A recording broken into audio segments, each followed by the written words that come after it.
आप में से जितने भी लोग ध्यान करते हैं उन सबको बुद्ध की प्रतिमा देखकर आपके ध्यान में बहुत सारे फायदे हो सकते हैं।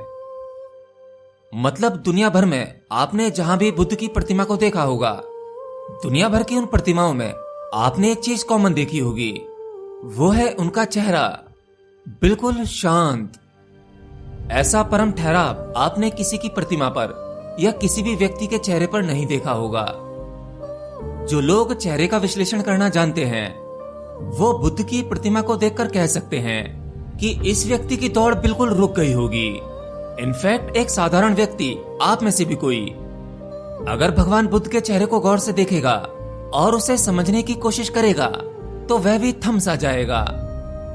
देखिए, आप बाहर किसी भी पर्सनैलिटी को देखते हैं, फॉर एग्जाम्पल आप किसी मोटिवेशनल स्पीकर को देखते हैं या उसे सुनते हैं, उसके चेहरे और उसकी पर्सनैलिटी में जो एनर्जी देखते हैं, वो सब कुछ देखते ही आपके भीतर जरूर कुछ ना कुछ परिवर्तन होते होंगे। आप भी कुछ देर के लिए उस एनर्जी को महसूस करते होंगे, कुछ पल के लिए लाइफ में कुछ कर गुजरने का मन करता होगा। ऐसे ही अगर आप किसी डल इंसान को देख लेते हैं, लाइक कोई फेलियर, एक जीवन से हारा हुआ इंसान, उसके सामने बैठते ही आपके अंदर उसी प्रकार के परिवर्तन होंगे। आपके अंदर वो एक्साइटमेंट नहीं होगा, वो एनर्जी नहीं होगी। मतलब किसी का भी चेहरा, किसी की भी पर्सनैलिटी आपको भी प्रभावित करती है। बेशक आपके अंदर बाहर से कोई बदलाव नजर ना आए, परंतु आपके भीतर जरूर कुछ ना कुछ हिलता होगा, फर्क पड़ता है। तो इससे आपको यह तो समझ में आ गया होगा कि जब आप किसी भी प्रकार के लोगों से मिलते हैं, उनके चेहरों को देखते हैं, तो उनकी एनर्जी का असर आपकी एनर्जी पर भी पड़ता है। ये पॉजिटिव वे में भी हो सकता है और नेगेटिव वे में भी। अब देखिए, ये बात केवल जीवित लोगों पर अप्लाई नहीं होती, बल्कि किसी भी प्रतिमा पर भी अप्लाई होती है। बहुत से लोग मंदिर में जाते हैं, भगवान की प्रतिमा के सामने खड़े हो जाते हैं और बस उसे निहारते रहते हैं, और कुछ देर बाद ही उनके भीतर एक जबरदस्त परिवर्तन होता है।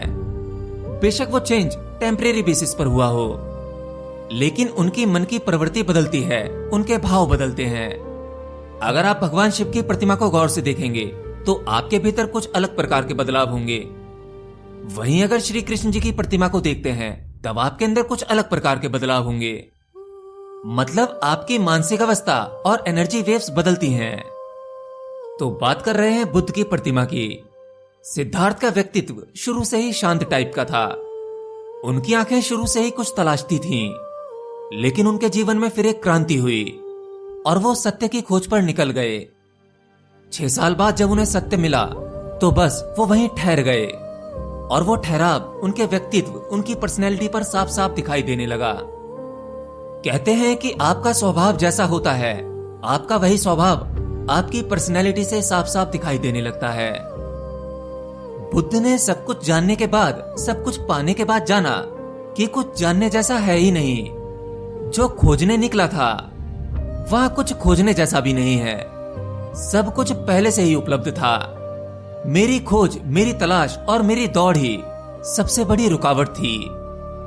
देखिए, जब आप बुद्ध की प्रतिमा देखेंगे और उनके चेहरे को गौर से देखेंगे, तब आप पाएंगे कि उनके चेहरे पर कोई भी सवाल नहीं बचा, कुछ जानना ही नहीं है। वह अपने चेहरे के भाव से केवल ये कहना चाहते हैं कि बस रुक जाओ, कुछ जानना ही नहीं है, जानना ही रुकावट है। क्योंकि जैसे ही आपके मन में कोई भी एक सवाल आता है, वही सवाल आपकी यात्रा को शुरू कर देता है, यानी दौड़ शुरू हो गई। अब उस सवाल को लेकर या तो आप बाहर की ओर दौड़ेंगे या अपने भीतर दौड़ेंगे, परंतु दौड़ेंगे अवश्य। इसीलिए बुद्ध ऐसे बहुत से सवालों के जवाब नहीं दिया करते थे जो आपको अंधी दौड़ में शामिल करते हो।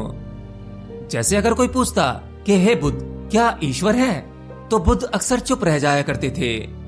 कोई आत्मा परमात्मा के बारे में पूछता था तो वह इसका भी जवाब नहीं देते थे, और अगर कभी कभी आग्रह करने पर उन्हें जवाब देना भी पड़ता था तो उनका जवाब लोगों की समझ में नहीं आता था। असल में बुद्ध जिसे पाने के लिए 6-7 साल तक भटके और कठोर तपस्या की, और आखिर में जो उन्हें मिला वो सब कुछ आपको एक सरल मार्ग से देना चाहते थे। वे नहीं चाहते थे कि इसमें खोजी की समय बर्बादी हो। एक व्यक्ति जो आध्यात्मिक मार्ग पर चल चुका है, उसके सबसे बड़े सवाल यही होते हैं नंबर 1, क्या ईश्वर है? है तो वो कैसा है और वो कहां है? नंबर 2, आत्मा क्या है? क्या आत्मा सच में नहीं मरता? क्या वो वाकई अजन्मा है? आत्मा का अनुभव कैसा होता होगा? अगर आत्मा मेरे ही भीतर है तो मुझे उसका अनुभव कैसे होगा? ये सभी सवाल आपकी यात्रा को शुरू कर देते हैं और बुद्ध अक्सर इन सवालों को ही गिरा दिया करते थे। उन्हें कई बार यह कहना पड़ा कि ईश्वर, भगवान या आत्मा जैसा कुछ नहीं होता, बस केवल ठहर जाओ, अपनी दौड़ को यहीं रोक दो। क्यों यह सब ढूंढने में अपनी ऊर्जा को व्यय कर रहे हो?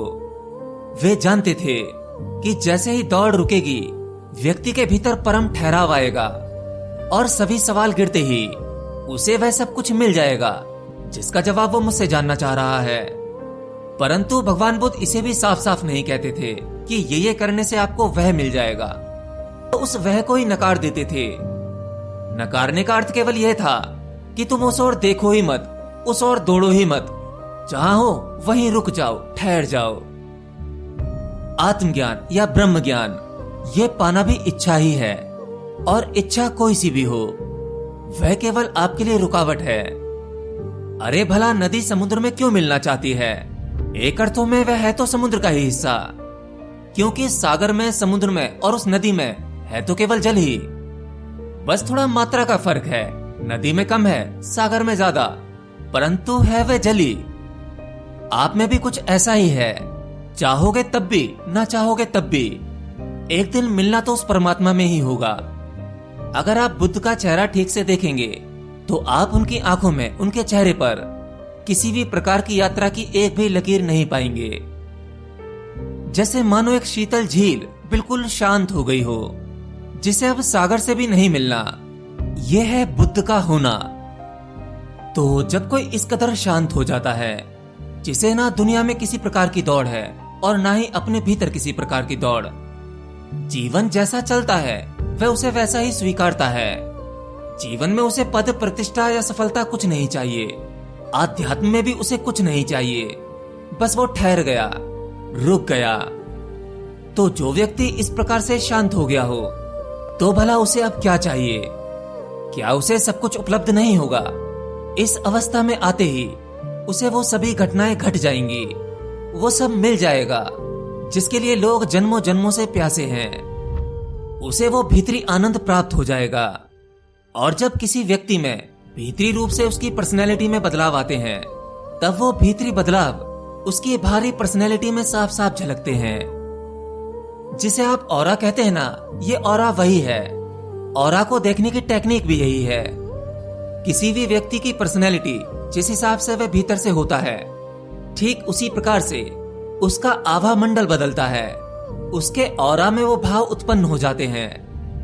अगर आप भीतर से शांत हैं, किसी भी प्रकार की कोई चिंता नहीं, कोई भागदौड़ नहीं, बस अंदर से एक प्रकार की प्रसन्नता है, और वो प्रसन्नता क्यों है आपको ये भी नहीं पता।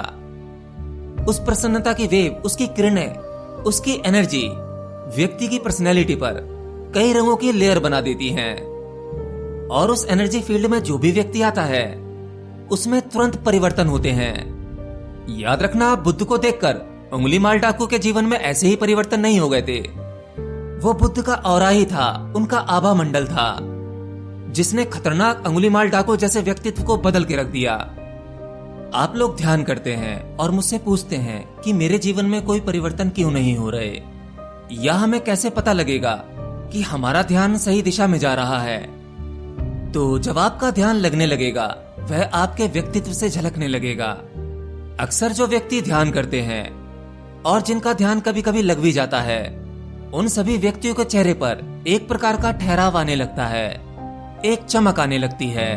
किन्हीं भी परिस्थितियों में उनका चेहरा शांत दिखाई पड़ता है। याद रखना, आपको शांत होना चाहिए, गंभीर नहीं। तो जब भी आप ध्यान करने बैठें, तो एक बार बुद्ध की पर्सनैलिटी को गौर से देखें, उनका चेहरा गौर से समझें और उसमें कुछ पल डूबने की कोशिश करें। जब आप उनके चेहरे को स्टडी करेंगे, गौर से देखेंगे, तो वो चेहरा आपको आपके सभी सवालों के जवाब देगा। वो मौन चेहरा आपको इतना ज्ञान देगा कि आप उन्हें शब्दों में नहीं कह सकते। और जब आप किसी के चेहरे का ठहराव का विश्लेषण करेंगे तो वो ठहराव आपके अंदर भी आने लगेगा।